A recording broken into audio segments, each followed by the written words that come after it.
تو جب بھی آپ نے جہازوں میں سفر کرنا ہے تو حلال ٹرپ کے نام سے ایک ایپلیکیشن آتی ہے، اس میں آپ نے کیا کرنا ہے، جو بورڈنگ کی لوکیشن ہے، آپ کا جہاز کتنے بجے کہاں سے اڑے گا اور کہاں اترے گا، وہ ڈیٹ اور اس ایئرپورٹ کا نام لکھ کے اس میں ایڈ کریں گے، اور پھر کیلکولیشن میتھڈ، میں تو نارتھ امریکہ کی ایک یونیورسٹی ہے اس کی کیلکولیشن میتھڈ کو فالو کرتا ہوں، کیونکہ مفتی رشید احمد صاحب کی تحقیق کے مطابق وہ نارتھ امریکہ کی تحقیق بھی وہی ہے، جو مفتی رشید احمد صاحب بھی فلکیات کے ماہر تھے، لیکن بہرحال آپ ام القریٰ یا کوئی بھی اس میں یا جو اس پہ ہوا ہے اسی کو سیٹ کر لیں۔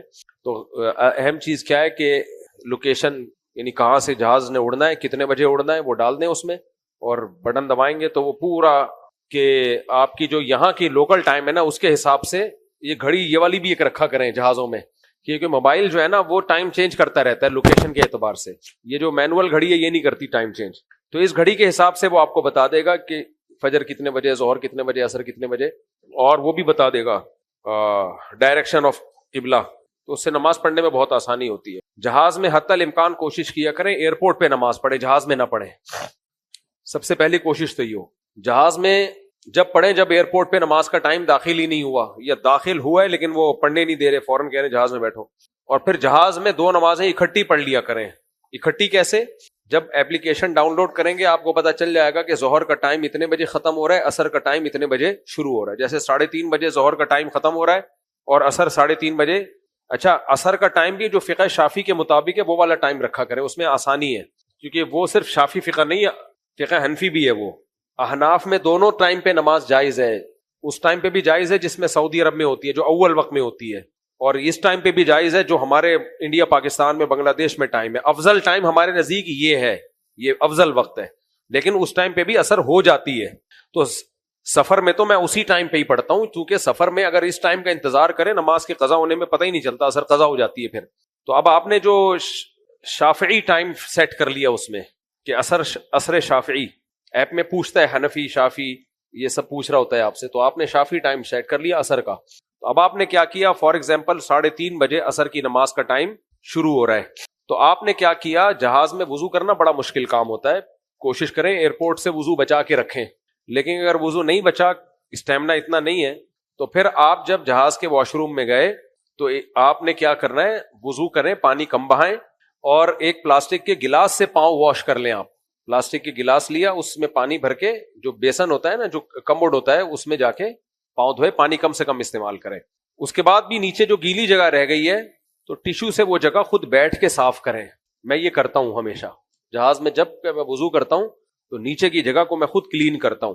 وجہ اس کی یہ ہے کہ اگر آپ وضو کر کے کیچڑ بنا دیں گے نا، بہت برا اثر پڑتا ہے کہ یار یہ نمازی لوگ گندگی پھیلاتے ہیں، کیونکہ میں نے دیکھا ہے بعض 10 15 نمازی ہیں، وہ سب وضو کر کے آ رہے ہیں، پورا کیچڑ کر دیا انہوں نے، اتنی گندگی کر دی۔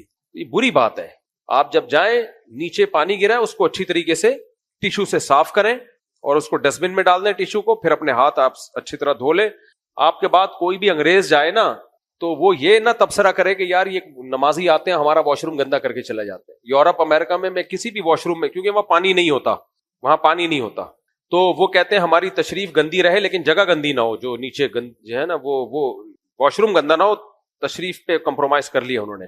ہم لوگ ہمارے پاکستانی تشریفوں کو رگڑتے رہتے ہیں گھنٹہ بیٹھ کے، لیکن واش روم کو کیچڑ بنا کے جاتے ہیں۔ تو بھائی اسلام میں سب چیزیں صاف رکھنی ہے، ٹھیک ہے۔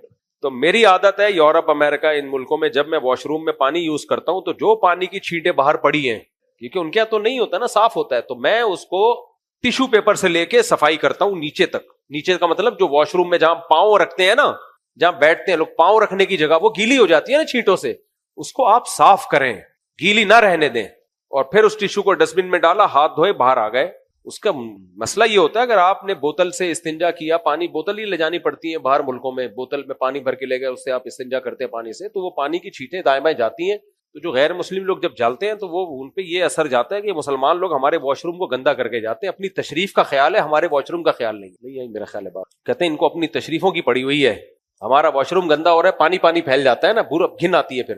تو بھائی وہ آپ نے ٹیشو سے لے کے وہ سارا واش روم کلین کیا، تھوڑا سا ٹائم لگتا ہے لیکن انسانیت بھی کوئی چیز ہوتی ہے نا، مسلمانوں کے برے اثرات جاتے ہیں، ہر جگہ گندگی پھیلا کے آتے ہیں۔ تو جہاز میں تو میں نے دیکھا ہے نمازی لوگوں نے جو کیچڑ پھیلائے ہوتے ہیں نا جہاز میں، 15-20 نمازی اکٹھے سفر کر رہے ہیں، جو آ رہے ہیں جا رہے ہیں، ایک کیچڑ بنا کے رکھا ہوتا ہے۔ تو آپ نے کیا کیا, 3:30 بجے اگر عصر کا ٹائم شروع ہو رہا ہے تو جہاز میں آپ نے 3:15 بجے وضو کیا اور 3:25 پہ عصر کی نماز پڑھی, 2 رکعتیں ہلکی سی, 2-3 منٹ کے بعد ظہر کی نماز پڑھی, 2-3 منٹ کے بعد عصر کا وقت داخل ہو گیا, اسی وضو سے عصر بھی نمٹا دیا آپ نے. سمجھتے ہو؟ اگر کھڑے ہو کے پڑھنے دے رہے ہیں تو کھڑے ہو کے پڑھ لیں, نہیں پڑھنے دے رہے تو پھر مجبوراً بیٹھ کے پڑھ لیں. لیکن احتیاط اسی میں ہے کہ پھر ایئرپورٹ پہ اتر کے اس نماز کو لوٹا لیں, کیونکہ فرض نماز میں قیام ضروری ہے.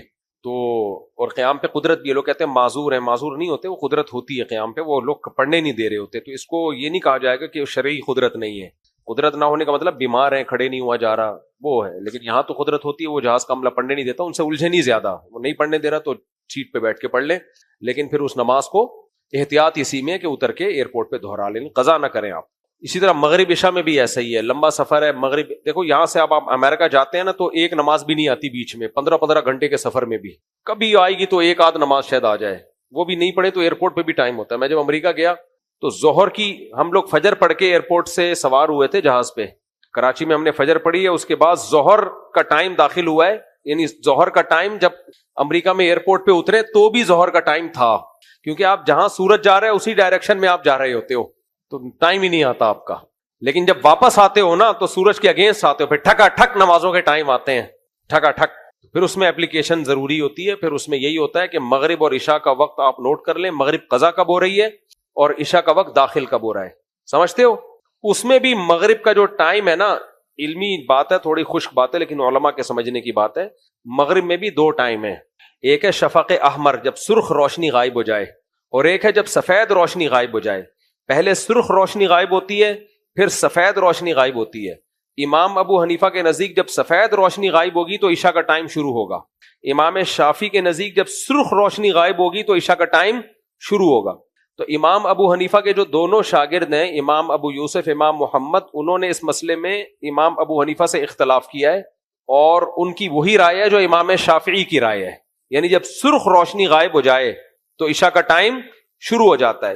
اور دلیل کے لحاظ سے بھی یہ قول چونکہ زیادہ مضبوط ہے, اس لیے فقہ حنفی میں اس موقع پر بھی امام ابو حنیفہ کے قول پہ فتویٰ نہیں ہے, بلکہ فتویٰ صاحبین کے قول پر ہے, یعنی امام ابو حنیفہ کے جو شاگرد ہیں امام یوسف اور امام محمد, کیونکہ حدیث میں اس قول کی دلیل زیادہ مضبوط ہے.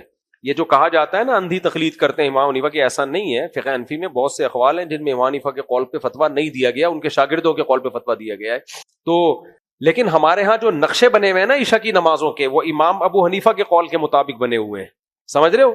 کیونکہ اس میں احتیاط ہے, کیونکہ تمام ائمہ کے نزدیک عشاء کا وقت داخل ہو چکا ہوتا ہے. تو احتیاط تو اسی میں ہے کہ آپ جب سفید روشنی غائب ہو تب پڑھیں, یہ ٹائم دیر سے شروع ہوتا ہے, تو اس میں سب کے نزدیک عشاء کی نماز کا وقت شروع ہو جاتا ہے. لیکن جو سرخ روشنی جب غائب ہوتی ہے تو امام حنیفہ کے نزدیک نہیں ہوتا, اور بھی کچھ اسلاف ہیں جن کے نزدیک نہیں ہوتا, جمہور کے نزدیک ہو جاتا ہے. تو اس لیے اس ٹائم پہ بھی وقت داخل ہو جاتا ہے, جو احناف میں بھی جس قول پہ فتویٰ ہے اس کے مطابق وقت داخل ہو جاتا ہے. تبھی مفتی رشید احمد صاحب رحمہ اللہ نے جو نقشے چھاپے ہیں نا عشاء کی نماز کے, ان میں عشاء کی نماز کا وقت ان وقتوں سے 10-15 منٹ پہلے داخل ہو رہا ہے, تو اس میں بھی کوئی نماز پڑھ لے گا ہو جائے گی. تو سفر میں اسی میں آسانی ہے, تو اس لیے سفر میں جب ایپلیکیشن ڈاؤن لوڈ کریں آپ تو اس میں بھی عشاء کا وقت بھی فقہ شافعی کے مطابق رکھیں. تو وہ ہے تو کہنے کو فقہ شافعی, لیکن وہ فقہ حنفی بھی ہے. لیکن ایپلیکیشن والے کو تو اتنی باریکیاں نہیں پتہ ہوتی نا, جو ایپلیکیشن بنانے والے ہیں دنیا میں جو سافٹ ویئر ہیں ان کو تھوڑی پتہ ہوتا ہے. وہ کہتے ہیں شافعی قول ہے, یہ حناف کا قول ہے. وہ حناف کا ہوتا نہیں ہے, وہ صرف امام حنیفہ کا اکیلے کا قول ہوتا ہے, حناف کا نہیں ہوتا وہ. تو اس لیے وہ اس میں فقہ شافعی کے حساب سے عشاء کا ٹائم اور فقہ شافعی کے حساب سے عصر کا ٹائم. تو اب کیا ہوگا کہ جو ٹائم مغرب کا ختم ہو رہا ہے, مثال کے طور پر 6:30 پہ مغرب کا ٹائم ختم ہو رہا ہے, تو آپ نے 6:25 پہ 3 فرض پڑھ لیے مغرب کے, اور جیسے ہی عشاء کا ٹائم داخل ہوا اسی وضو سے آپ نے فوراً عشاء پڑھ لی. تو سفر میں یہ کیا جا سکتا ہے, اور بیماری میں بھی یہ کیا جا سکتا ہے. بیماری کا مطلب گھر میں کوئی بوڑھا ہے جس کو بار بار وضو کرانا مشکل ہے. اب بوڑھے لوگوں کو یا بیمار کو, مریض کو وضو کرانا بہت مشکل ہوتا ہے, تو پھر اس کی بھی ایک وضو سے 2 نمازیں نمٹایا کریں. اور یہ جو حدیث میں آتا ہے نا, نبی نے 2 نمازیں سفر میں اکٹھی پڑھی ہیں. میں نے اس پہ پورا رسالہ لکھا ہوا ہے, بس ٹائم ہی نہیں مل رہا اس کو انٹرنیٹ پہ میں یعنی ویڈیو ریکارڈ کروا کے ڈالوں. آپ حدیثوں کو دیکھیں گے تو حدیثوں میں اسی طرح سے 2 نمازوں کو اکٹھا کیا گیا ہے کہ مغرب کو مؤخر کیا عشاء کے قریب, اور مغرب پڑھی. بخاری کے الفاظ ہیں ثم تلبث یسیرا, تھوڑی دیر آپ نے تھوڑا سا وقفہ کیا, پھر عشاء کی نماز پڑھی ہے. عبداللہ بن عمر سے یہ ثابت ہے. تو یہی طریقہ ہے دو نمازوں کو اکٹھا کرنے کا. یہ طریقہ احادیث میں واضح طور پر ایسا کہیں بھی نہیں ہے کہ ظہر کا وقت داخل ہوتے ہی ظہر بھی پڑھ لی عصر بھی پڑھ لی, یا ظہر کو عصر کے ٹائم کے اندر لے جا کے پڑھا گیا ہے, یا مغرب کو عشاء کے وقت میں لے جا کے پڑھا گیا. کسی صحیح حدیث میں ایسا نہیں ہے. تو باقی یہ میرے ذمہ قرض ہے, میں دلائل کے ساتھ اس کو ویڈیو ریکارڈ کروا کے ڈالوں گا. رسالہ تو میں نے لکھ لیا, وہ میں چھاپ اس لیے نہیں رہا کہ پہلے میں ویڈیو ریکارڈ کروا کے ڈال دوں, پھر میں اس کو سوائے حج کے موقع پہ, حج پہ جو آپ نے ظہر عصر ملائی ہے وہ حقیقت میں ملائی ہے. اس بارے میں عبداللہ بن مسعود کی بہت واضح حدیث ہے کہ نبی نے کبھی دو نمازوں اکٹھا نہیں کیا. اکٹھے کا مطلب اس طرح اکٹھا کہ ظہر کے ٹائم پہ عصر پڑھ لیو یا مغرب کو عشاء کے وقت میں جا کے پڑھاؤ, ایسی کوئی صریح حدیث نہیں ہے. اور عبداللہ بن مسعود کی حدیث اس کے خلاف ہے. تو صرف حج کے موقع پہ ہے کہ مزدلفہ میں آپ نے مغرب پڑھنی نہیں ہے, وہ اور واجب ہے وہاں پہ کہ آپ عرفات میں مغرب پڑھنی نہیں ہے, آپ نے قضا کرنی ہے لازمی ہے. آپ نے مزدلفہ میں جا کے مغرب عشاء, جب وہاں پہ آپشنل نہیں ہے, وہاں لازمی ہے, وہ کرنا ہی کرنا ہے. تو حج پہ سفر کو قیاس نہیں کیا جا سکتا. بعض لوگوں نے تو یہاں تک دھندا شروع کر دیا, شاپنگ کے لیے جانا ہے نا تو ظہر کے ساتھ عصر پڑھ رہے ہیں, وہ ظہر کے وقت میں ہی کہ ضرورت ہے. ایسا کچھ بھی نہیں ہے بھائی. ان الصلاۃ کانت علی المؤمنین کتابا موقوتا, اللہ کہتے ہیں نماز مومنین پر مقررہ اوقات میں فرض ہے. اور مقررہ اوقات بخاری مسلم کی متفق علیہ صحیح حدیث ہے, جبریل علیہ حدیث جبریل کہ ہر نماز کا نبی نے ایک الگ ٹائم بتایا کہ یہاں سے یہاں تک فجر, یہاں سے یہاں تک ظہر, یہاں سے یہاں تک عصر, یہاں سے یہاں تک مغرب, یہاں سے یہاں تک عشاء.